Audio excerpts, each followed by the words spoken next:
어떤 사건이 일어나게 되면 반드시 그 원인이 있기 마련입니다. 그래서 우리가 어떤 사건을 제대로 해결하기 위해서는 이 사건이 왜 일어났는지 그 원인을 찾아보는 것이 지혜로운 것입니다. 경찰도 어떤 사건이 일어나면 그 사건을 해결하기 위해서 증거도 찾고 또 증인들도 찾고 또 CCTV도 돌려보기도 하지만 그런 증거가 발견되지 않을 때는 반드시 이 사건의 원인이 무엇인지를 바라봅니다. 그리고 그 원인을 쫓아가다 보면 왜 이런 일들이 일어났는지 알게 되고 사건이 해석이 되기 시작하고 그리고 그 사건을 통해서 범인을 찾아낼 수가 있습니다. 오늘 다말이 그의 오라버니 암논에게 욕을 당하는 그런 장면이 오늘 성경 본문의 내용입니다. 왜 이런 비극적인 일들이 일어났는가? 성경은 우리에게 그 단서를 말해주고 있습니다. 바로 1절에 그 후에 이 일이 있으니라 라는 구절을 통해서 왜 이러한 비극적인 사건들이 일어날 수밖에 없었는지 그 원인을 우리에게 이야기하고 있습니다. 여기에서 그 후라는 말은 바로 밧세바, 일명 밧세바 스캔들, 그러니까 다윗이 밧세바를 범하고 또 밧세바를 차지하기 위해서 그의 남편을 우리아를 죽였던 그런 사건이 오늘 이 이야기의 발단이 되고 원인이 된다라고 밝히고 있는 것입니다. 어떤 사건이 일어나는데 반드시 원인이 있게 마련이고 오늘 이러한 비극적인 사건이 일어나는 데는 이러한 원인이 있었다라는 것입니다. 그래서 오늘 이 그 후라고 말하고 있는 것은 바로 12장 9절에서 10절 말씀에서 말하고 있는 것입니다. 우리 다 같이 읽겠습니다. 시작. 그런데 어찌하여 내가 여호와의 말씀을 업신여기고 나 보기에 악을 행하였느냐? 내가 칼로 햇사람 우리아를 쳐서 암몬 자손의 칼로 죽이고 그의 아내를 빼앗아 나의 아내로 삼았더니 이제 내가 나를 업신여기고 햇사람 우리아의 아내를 빼앗아 내 아내로 삼았은즉 칼이 내 집에서 영원토록 떠나지 아니하리라 하였고. 그러니까 하나님께서는 바로 이 다윗의 범죄에 대해서 이렇게 다윗의 가문 가운데에 이런 칼이 떠나지 않는 그런 비극적인 그런 결말을 맞이하게 될 것이다 라고 한 그런 말씀 가운데서 그 원인을 찾아볼 수 있습니다.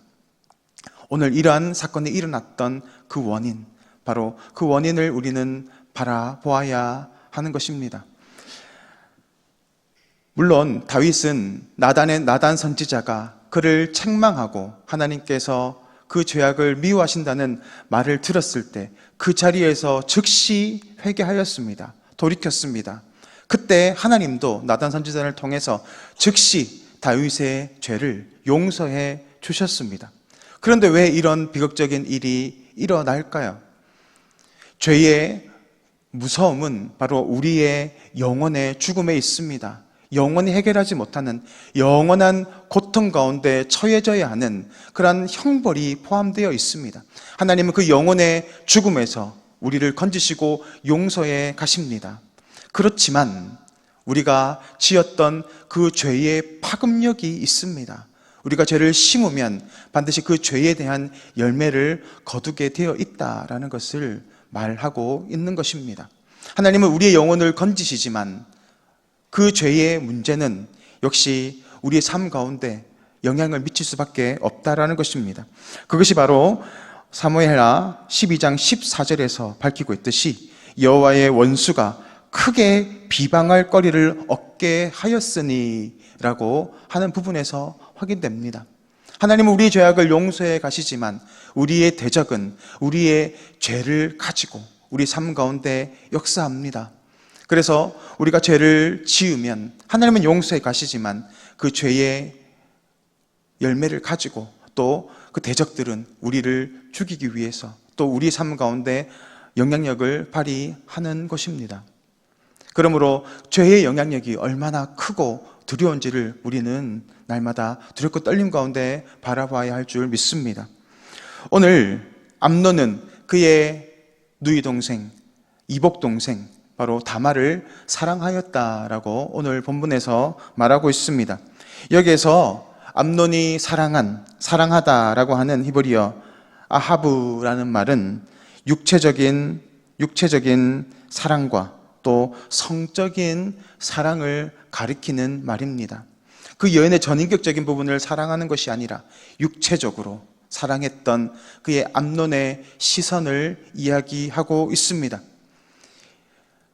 하나님께서 금지하시는 것들이 있습니다. 그 중에서 바로 근친 결혼은 하나님께서 철저하게 금지시키셨습니다. 그러므로 암논이 아무리 다말을 사랑한다고 해도 그를 취할 수 없었고, 또한 동시에 암논 역시 이 다말을 정말 마음으로 사랑하는 것이 아니라 육체적인 사랑하는 마음 가운데 있었기 때문에 결혼하고자 하는 마음도 없었습니다.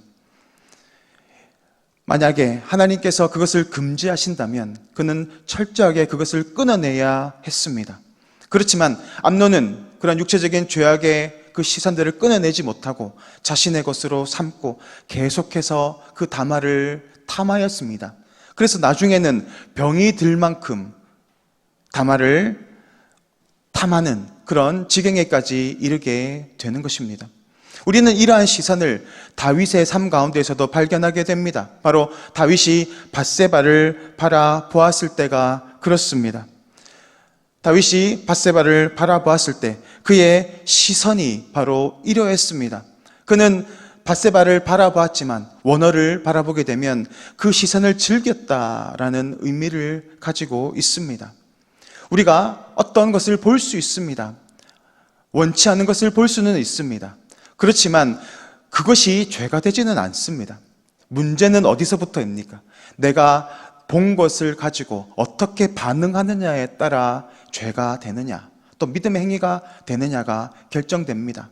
다윗은 그 밧세바를 보았을 때 정욕으로 또 즐기면서 그것을 바라보는 반응을 가지게 되었습니다. 그때부터 다윗이 죄에게 장악되기 시작하고 밧세바를 취하고 결국 그의 남편 우리아를 죽이는 그런 무서운 범죄까지 이르게 되는 것입니다. 우리에게도 그런 죄악들이 올 수 있습니다. 정욕의 문제뿐만이 아니라 사람을 판단하고 미워하고 정죄하는 그런 죄악들이 우리 가운데 들어올 수 있습니다. 그때 우리가 취하여야 할 반응에 따라서 이것이 나에게 죄가 되느냐 아니면 믿음으로 끊어낼 수 있느냐를 결정짓게 됩니다. 이것이 하나님의 뜻이 아니라면 내가 믿음으로 대적해서 끊어내면 되지만 그것을 내가 아멘하고 받아 먹으면 그때부터 이 죄는 나에게 영향력을 끼치게 되는 것입니다. 오늘 암논 역시도 하나님의 뜻이 무엇인지를 알았고 또 그의 다말도 이것이 하나님이 기뻐하지 않는 일이라는 것을 경고했습니다. 그렇다면 그는 거기에서 끊어내야 했지만 끊어내지 못하였다. 그래서 오늘과 같은 이런 비극적인 또 죄악을 저지르게 되는 것입니다. 동시에 오늘 본문은 7절에서 이러한 죄악의 범죄의 원인이 다윗에게 있음을 밝히면서 다윗이 원치 않지만 개입되어 있다는 것을 보여줍니다. 7절 말씀을 우리 다 같이 읽겠습니다. 다윗이 사람을 그의 집으로 보내 다말에게 이르되 이제 내 오라버니 암논의 집으로 가서 그를 위하여 음식을 차리라 한지라. 그가 의도한 것은 아니지만 오늘 성경이 다윗을 개입시키고 있는 것은 이러한 모든 비극적인 사건의 원인이 다윗에게 있음을 말하고 있는 것입니다. 한 번의 그 시선이 내 한 번의 마음을 빼앗김이 이처럼 놀라운 비극적인 일들을 이루어가는 것을 바라보면서 성경은 우리에게 죄의 파급력이 얼마나 크고 무서운 것인지를 바라보라고 합니다. 죄의 이런 모습을 바라볼 때 우리는 참으로 두렵고 떨림 가운데 살아갈 수밖에 없지만 또 소망이 있는 것은 그럼에도 불구하고 이것과는 좋게 비교되지 않는 그 죄의 무서운 권세를 예수님을 통하여서 끊어주신 그 하나님의 사랑을 우리는 다시 한번 발견하게 됩니다. 이런 비극적인 사건보다 수천, 수만 배, 수십억 배 더 무서운 그런 죄의 결과에서 우리를 건져내신 그 하나님을 바라보며 오늘도 죄의 무서움을 알고 또 하나님의 그 은혜를 동시에 바라보며 참으로 하나님의 은혜에 감사하며 기뻐하는 오늘 새벽 교회 성도님들 되시기를 주님의 이름으로 축복합니다. 이 시간 화면을 보시고 기도의 제목을 다 같이 읽겠습니다. 죄의 유혹을 분별하여 믿음의 싸움에서 승리하게 하옵소서. 구원의 은혜에 감사하며 기뻐하는 복된 하루 되게 하옵소서. 이 시간 다 같이 기도하겠습니다. 사랑의 하나님 아버지, 주님의 은혜를 감사를 드립니다. 오늘도 말씀을 통하여서 죄가 얼마나 무서운 것인지를 바라보게 하여 주시니 감사합니다. 죄에서 떠나서 우리를 건져가신 하나님의 그 은혜를 바라보며 날마다 하나님의 은혜 안에 죄를 싸워 이길 수 있는 참으로 복된 인생으로 살아갈 수 있도록 우리에게 영적 분별력을 허락하여 주시고 믿음 허락하여 주시옵소서. 우리를 죄에서 구원하신 주 예수 그리스도 이름으로 간절히 기도드리옵나이다. 아멘.